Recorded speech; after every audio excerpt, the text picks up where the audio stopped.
안녕하세요. 와인쟁이 부부입니다. 안녕하세요 여러분. 지난 영상에 이어서 포티파이드 와인에 대한 세 번째 이야기를 나눠보려고 합니다. 1부에서는 포티파이드 와인이란 무엇인가에 대해서 그리고 포티파이드 와인의 대명사인 포트 와인에 대해서 알아보았어요. 2부에서는 또 다른 포티파이드 와인의 대명사인 체리와 추가로 뱅두나뚜렐에 대해서 살펴봤습니다. 그리고 마지막 3부 마데이라와 마르살라에 대해서 이야기를 나눠보도록 하겠습니다.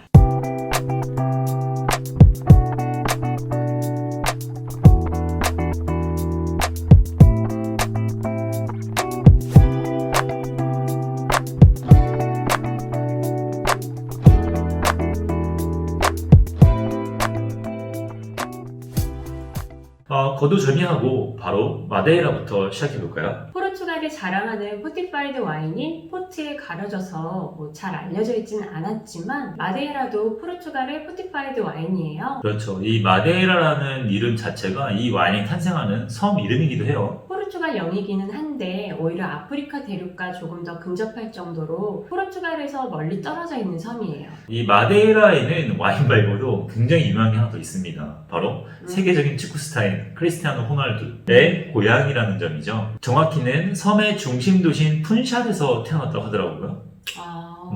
여하튼 마데이라 섬이 발견된 것은 네. 1418년이라고 합니다. 풍에 의해서 자초된 배가 마데이라 서쪽 옆에 위치한 포르토 산토 섬에 정박하면서 망망대해에 섬이 있다는 것을 최초로 발견했고 이듬해에는 조직된 선원들이 탐험차 다시 포르토 산토에 왔다가 비로소 마데이라 섬을 발견한 것이죠. 마데이라 섬을 포르투갈 주민들이 살기 시작한 것은 1420년에서 1425년 사이라고 해요. 특히 이제 마데이라는 그 대항해 시대 때 유럽에서 동인도 제도로 항해하는 선박들의 기항지였다고 해요. 그래서 항해하는 배들은 잠시 이제 마데이라에서 쉬어가면서 항해에 필요한 물이나 식량 등의 물자를 채웠던 거죠. 여기서 당연히 와인이 빠질 수 없는 일이죠. 일부에서 말씀을 드렸지만 그때 와인은 변질되지 않고 마실 수 있도록 보완한 방법이 와인에다 브랜디를 섞는 거죠. 자, 여기까지는 포트 와인의 탄생과 다를 바가 없어요. 하지만 이제 마데이라에서 만든 와인은 동인도 제도로 향하면서 적도를 진행했기 때문에 반드시 와인에 열이 가해질 수밖에 없었답니다. 긴 항해 동안 열이 가해진 와인들의 향과 맛이 오히려 발전되어 있었고 이를 소비자들도 좋아했기 때문에 와인에 열을 가하는 독특한 방법이 생겨났어요. 바로 이게 마데이라가 다른 포티파이드 와인들과 차별점을 둘 수 있었던 요인이죠. 마데이라는 이 섬에서 자라는 전통적인 토착 품종으로 만들어집니다. 이름이 약간 생소하긴 하지만 하나씩 살펴보도록 하겠습니다. 마데이라는 대량 생산용 마데이라가 아닌 이상 화이트 품종이 메인이에요. 가장 중요한 품종이 세리시알, 드라이한 마데이라를 만드는 데 쓰이고요. 베르델료라는 품종은 세리시알보다 약간의 바디감이 있는 달콤한 마데이라로 만들어집니다. 또 타란테즈라는 품종이 있는데요. 거의 사라진 품종이긴 한데 베르델료보다는 바디감이 더 있어서 좀 이국적이고 스파이시한 스타일의 마데이라를 만들고요. 이어서 부알은 풀바디의 과실향이 풍부한 스위트한 마데이라를 만들고요. 맘지는 꿀향이 강한 아주 스위트한 마데이라를 그리고 유일한 레드 품종인 틴타 네그라는 짧은 숙성의 대중적인 마데이라를 만드는 데 쓰입니다. 이 다채로운 포도 품종은 마데이라 섬 곳곳에 재배가 되는데 남과 북이 때로와가 달라서 품종마다 잘 재배되는 곳이 정해져 있다고 해요. 북부는 비가 많이 와서 습하고 남부는 또 건조한 편이어서 북쪽에서 물을 끌어와서 남쪽에서 관계를 한다고 합니다. 이 산책로와 함께 만들어진 물길을 네바다 로드라고 부르더군요. 그리고 마데이라 섬은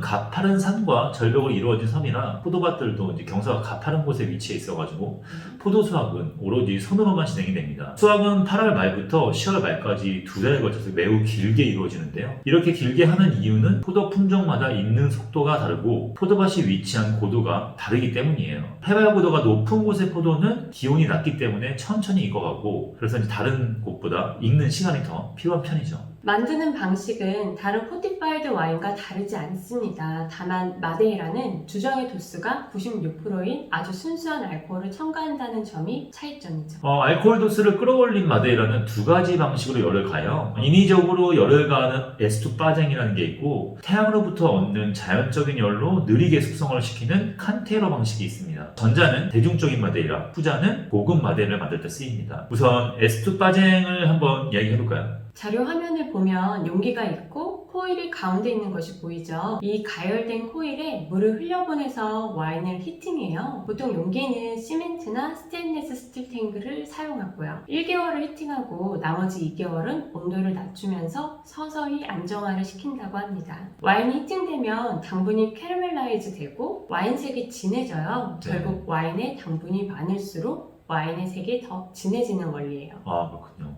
히팅이 끝나면 2년 동안 브라질리안 사티노드 배츠라는 긴 이름의 대형 나무통에 숙성이 됩니다. 이 에스투 빠쟁 방식은 유일한 레드 품종인 틴타 네그라로 마데이라를 만들 때 주로 쓰는 방법이에요. 자, 그러면 두 번째 칸테이로 방식을 알아볼까요? 칸테이로는 고급 마데이라 와인을 만들 때 쓰는데 에스투 빠징처럼 인위적으로 열을 가하는 게 아닌 건물의 다락에서 아주 천천히 숙성을 시킵니다. 마데이라 섬은 한여름에는 40도까지 올라간다고 해요. 이처럼 열을 서서히 가하면 초기의 과일 향들이 초콜릿, 건과일, 스파이시한 향, 열대 과일 향으로 변하게 되고요. 이렇게 만들어진 마데이라는 포도 품종별로 섞기도 하고 여러 해의 숙성된 마데이라를 섞기도 하면서 다채로운 스타일로 거듭납니다. 마데이라는 대표적으로 여러 해의 와인을 섞어서 만드는 블렌디드가 있는데 여기에는 3, 5, 7, 15, 20, 30, 40년 블렌디드가 있어요. 3년 숙성은 에스투 빠쟁 방식으로 만들고 5년부터는 칸테이로 방식으로 만듭니다. 20년부터는 사실 아주 귀한 마데이라고 할 수 있죠. 참고로 20년이라고 적힌다고 해서 무조건 20년 동안 숙성시킨 마데이라만 들어가는 것은 아니에요. 포트와 마찬가지로 블렌딩되는 마데이라의 숙성 연도의 평균이 20년이면 20년 숙성으로 출시가 되는 원리입니다.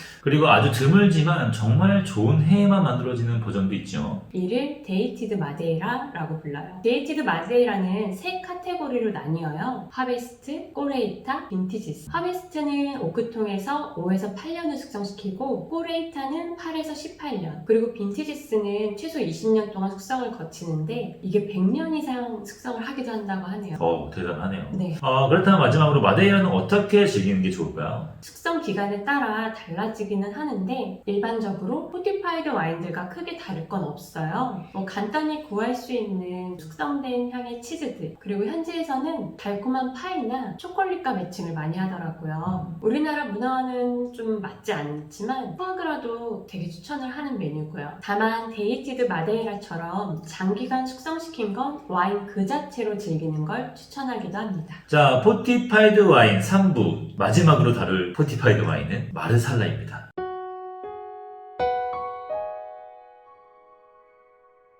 셰프들이 달콤한 소스를 만들 때 주로 쓰는 와인이 바로 마르샬라예요. 다만 요리용 와인이라는 이미지 때문에 싸구려 와인이라고 생각하실 수도 있는데 알고 보면 마르살라도 포트나 쉐리처럼 굉장히 다채로운 스타일이 있고 숙성에 따라 고급스러운 마르살라도 존재합니다. 자, 그럼 마르살라란 어떤 와인인지 해부를 한번 해보도록 하겠습니다. 마르살라는 이탈리아 시칠리아 섬 서쪽에 위치한 동명의 마르살라 항구 인근에서 생산되는 포티파이드 와인을 말해요. 1773년 리버풀의 수상이었던 존 우드하우스가 상거래를 위해서 마르살라 항을 방문했고 그곳에서 맛본 와인에 반해서 고국인 영국으로 와인을 들고 갔는데 또 그곳에서 큰 인기를 끌면서 널리 알려지게 됐죠. 마르살라가 다하기 약간 어려운 게 스타일이 너무 다채로워서인 것 같아요. 맞아요. 우선 마르살라는 색에 따라 금색의 오로, 갈색의 암브라, 루비색의 루비노로 나뉩니다. 여기서 금색과 갈색은 화이트 품종인 그릴로, 카타라토, 인졸리아, 다마스키노 품종으로 생산이 되고 루비색은 레드 품종인 피냐텔로, 네렐로 칼라브레제, 네렐로 마스칼레제 품종으로 사용하고요. 참고로 루비노는 30%까지는 화이트 품종을 섞을 수 있다고 해요. 마르살라는 다른 포티파이드 와인처럼 기본이 되는 와인을 만드는 게 우선이에요. 베이스 와인이 만들어지면 여기에 주정 혹은 모스토 꼬또라고 불리는 걸 섞습니다.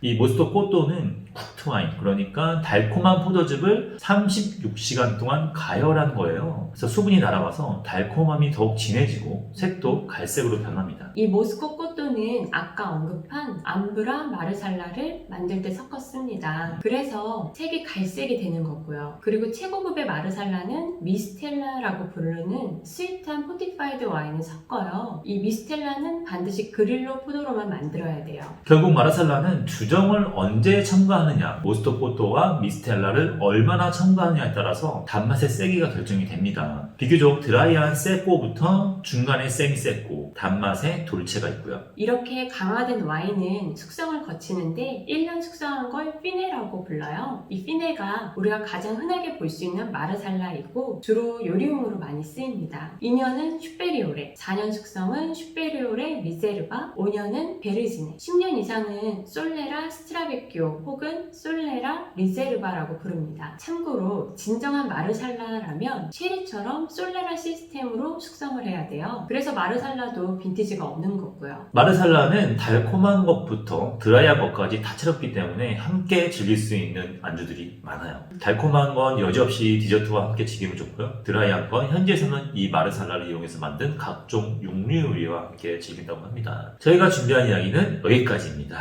이로써 포티파이드 와인이라는 주제를 엮은 3부의 시리즈가 다 끝이 났네요. 너무너무 길고 긴 이야기였어요. 네. 저희는 여기서 인사를 드리고 네. 다른 와인 이야기를 들고 찾아오도록 하겠습니다. 네, 감사합니다. 긴 영상 시청해주셔서 감사합니다.